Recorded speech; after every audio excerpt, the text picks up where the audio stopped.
You're stepping down as Provost after 7 years, but what led to this decision? Why now?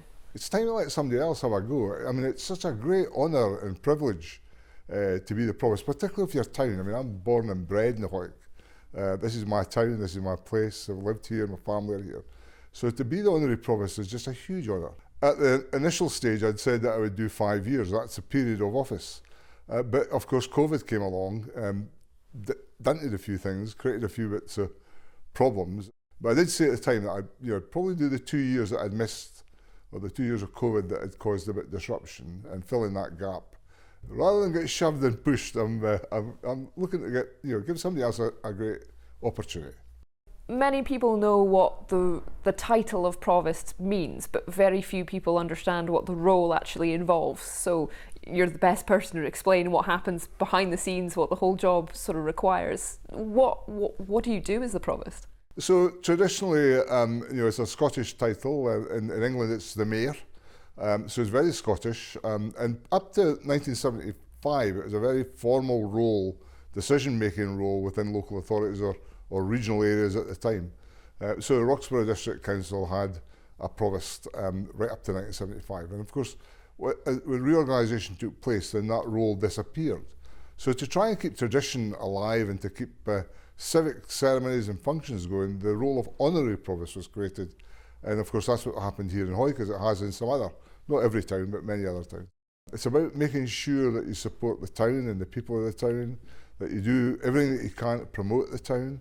And of course, you're there to help. So if there's a function to take place, or there's an event happening like the opening of a shop, or perhaps introducing or welcoming people that come to visit the town, then the Honorary Provost has the kind of role of doing that. And that's great fun, actually. It's a great privilege to be able to do that.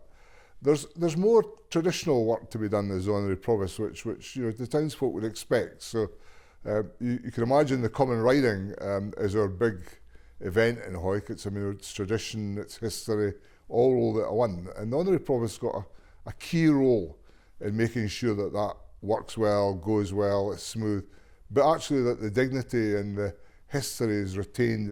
The role of Provost is so broad, but for you, what have been some of the highlights of the role? And I think the most poignant one for me is Remembrance Sunday, where we lead the procession to the War Memorial at Wilton Lodge Park.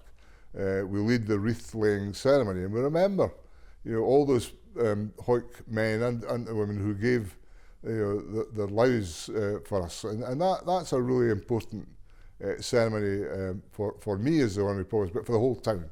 Looking back over your last 7 years, do you have any highlights, any quirky stories, or just moments that really encapsulate what it means to have been Provost for Hawick? In all that's happened over the 7 years that I've been the Honorary Provost, probably ranks highest and most significant for me in being able to take the small stage out in the balcony here and read the proclamation to the new King, recognising that it had been 70 years before a proclamation had been made before, and many more years before that before a proclamation had been made to a King. So it was an extreme honour to read that proclamation to the townspeople, hundreds gathered on the street to announce our new King. In all honesty, all wrapped together, that the function of Honorary Provost, being elected Honorary Provost of Hawick, is a lifetime experience that can't be beat. And I've thoroughly enjoyed the 7 years. I hope who takes over enjoys it as much as I have, and I hope they get as much out of it as I have. And I hope that the town takes to them, and I just hope that I've done a decent enough job in my 7 years. It's you never ask for praise, you never ask for favour. It's just if it's another great Hawick expression. If they say you're no half bad, that means you're actually pretty good. It could only be a negative turned into a positive in a town like Hawick. It's great. So if I'm no half bad at the end of the day, I'd be quite delighted. But as I say, my thanks to everybody that supported me over the 7 years, and I hope that who takes over has the same amount of fun.